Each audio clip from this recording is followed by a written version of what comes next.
Fala galera, aqui é o professor Thaleson Reis e essa é a nossa segunda aula sobre Estados Unidos, território, organização do espaço e população. Então vamos lá. Nessa aula nós vamos começar falando sobre a questão da população dos Estados Unidos. E segundo o órgão governamental que é responsável pelo censo demográfico dos Estados Unidos, em 2017 a população tinha mais de 326 milhões de habitantes. Isso faz com que os Estados Unidos se tornem um dos países mais populosos do mundo. E o perfil populacional dos Estados Unidos vai se dar basicamente pela influência com a chegada dos europeus no continente, nessas terras que hoje são os Estados Unidos. E também vai se dar com a questão da dizimação da população indígena na época pelos colonizadores e também com a chegada de pessoas vindas da África para trabalhar como escravos. E além dessas pessoas que vieram da África para trabalhar como escravos nos Estados Unidos, tem também a chegada de imigrantes europeus que desembarcaram no país. E essa parte lá das pessoas que vieram trabalhar como escravas vai estar principalmente ali nas partes mais do sul do país, do sul dos Estados Unidos. E aqui tem um gráfico que vai mostrar para vocês o perfil populacional dos Estados Unidos. E aqui você pode observar que 77% de toda a população dos Estados Unidos é branca. Dentre elas também 13% da população é composta por negros, 1,3% é composta 5,7% da população é composta por asiáticos, 1,3% por indígenas e nativos ali do Alasca e 3% por outros grupos. Devido às condições naturais do país, algumas áreas vão ter vários espaços povoados e também outras áreas vão ter pequenas densidades demográficas. Isso vai se dar principalmente devido ao clima, por exemplo, ao clima árido ali no Arizona, também ao clima muito frio no Alasca. Então são áreas ali que são menos povoadas e também algumas áreas de montanhas, ali mais para a parte oeste do país. Então são áreas assim que vão possuir uma população menor. Então devido a isso elas vão ter uma menor densidade demográfica. Já no nordeste do país é justamente a área mais povoada. Isso porque é nessa área que vai se concentrar principalmente grandes cidades como Boston, Nova York, Washington e uma série de outras cidades. Também fica ali a região dos Grandes Lagos, que também apresenta uma grande concentração populacional, com destaque para a cidade de Chicago. E ali já na costa oeste dos Estados Unidos vai se dar principalmente a presença de grandes cidades. E essas principais cidades dessa costa oeste vai ser justamente Seattle, San Diego, São Francisco e Los Angeles, que também são cidades com populações acima de 10 milhões de habitantes. E aqui nesse mapa você vai poder observar como se dá essa densidade demográfica dos Estados Unidos através de um mapa de cores. Então você pode observar que aqui nessa área mais oeste, San Diego, São Francisco, são áreas que possuem uma grande densidade populacional. Aqui no centro do país, nessa parte mais central, algumas áreas vão possuir grandes índices populacionais, outras vão possuir poucos índices populacionais, enquanto aqui na parte nordeste do país, na parte leste, vai possuir a grande concentração de habitantes. Você vai ver que é uma área muito povoada em relação às outras. E ainda sobre a população dos Estados Unidos, ele é um país composto pela presença de grandes megalópolis. E megalópolis são regiões de grande aglomeração populacional constituídas pelo agrupamento de grandes regiões metropolitanas, que se interligam não fisicamente, mas por um eficiente sistema de transporte e comunicação.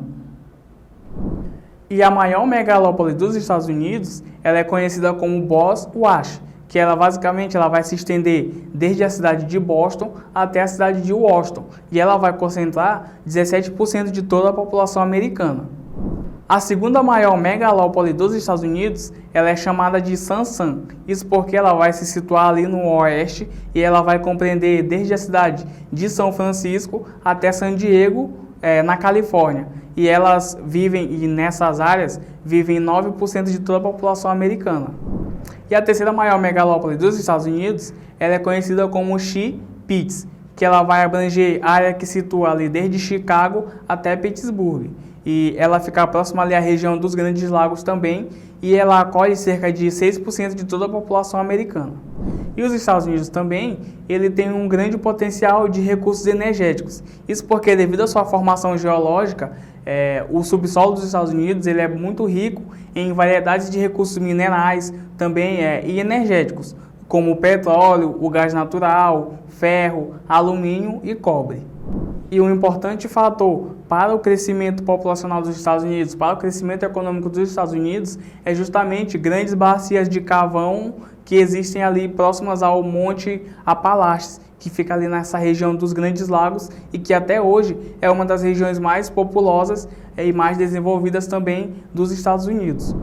E nessa questão de recursos energéticos, os Estados Unidos ele também é um grande pioneiro nessa questão de extração de gás de xisto, que embora seja algo difícil e caro, mas com o avanço da tecnologia nos Estados Unidos, nesses últimos anos possibilitou com que eles pudessem fazer uma grande exploração, uma exploração em larga escala desse recurso, dando início a uma verdadeira revolução energética nesse país. E um outro ponto importante que vai dar um grande destaque aos Estados Unidos é justamente porque, por meio dessa extração de gás de xisto, também é possível obter o óleo de xisto, que ele é semelhante ao petróleo e também que se concentra nas rochas.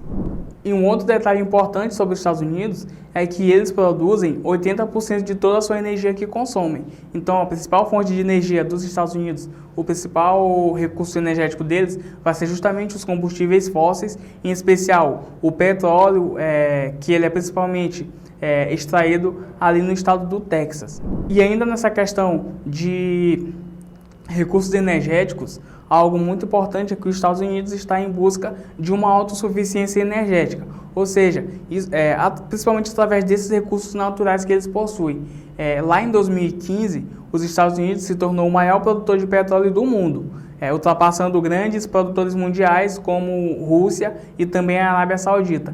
E essa exploração de petróleo levou os Estados Unidos principalmente a diminuir a importação de petróleo. Então eles vão produzir muito internamente e vão diminuir essa necessidade de importar coisas de outros países. E essa diminuição na importação fez com que os Estados Unidos passassem também a importar bastante, superando países que compõem a OPEP, que é justamente a Organização dos Países Exportadores de Petróleo, formada majoritariamente por países do Oriente Médio.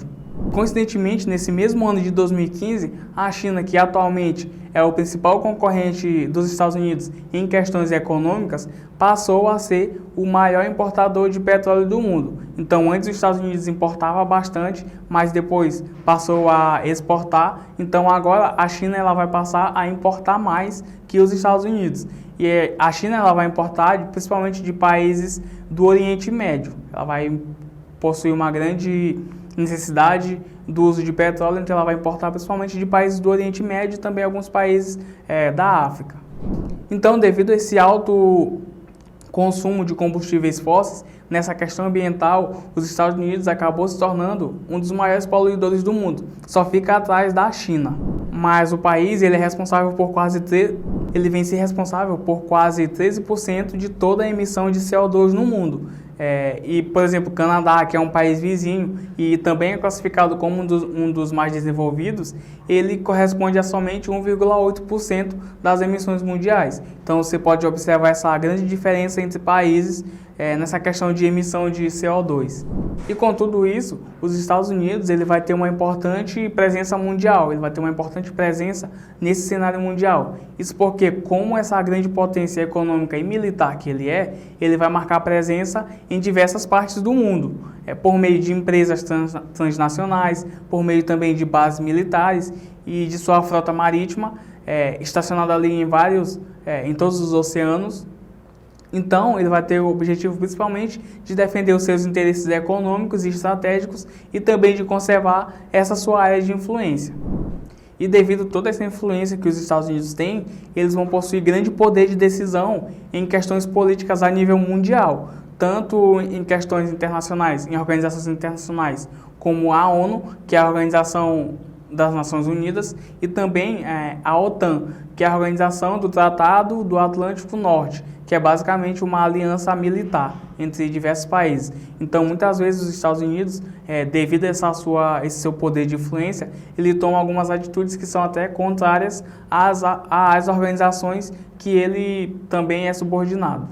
E muitas vezes os Estados Unidos eles vão tomar decisões que são, primeiramente, por interesses próprios, sejam eles interesses particulares das suas empresas, do público privado, seja eles por interesses do seu poder público. Por exemplo, no ano de 2003, os Estados Unidos invadiu o Iraque, alegando que o Iraque possui um grande arsenal de arma de destruição em massa, sendo que essas armas nunca foram encontradas. E tem uma ideia de que essa invasão se dava principalmente pelo interesse dos Estados Unidos no petróleo iraquiano. Isso porque o Iraque possui uma grande reserva de petróleo no mundo. E essa decisão, essa invasão que os Estados Unidos fez ao Iraque, ela foi contrária e não teve o aval da ONU, que é a Organização das Nações Unidas. Então, galera, essa foi a nossa segunda aula sobre Estados Unidos, território, organização do espaço e população. E eu espero que vocês tenham gostado, que tenham aprendido bastante. Então, se ficou alguma dúvida, você pode deixar nos comentários que a gente vai responder. Mas antes de sair, eu peço aí que você deixe seu like, que você se inscreva no canal e também que ative o sininho das notificações. Até a próxima!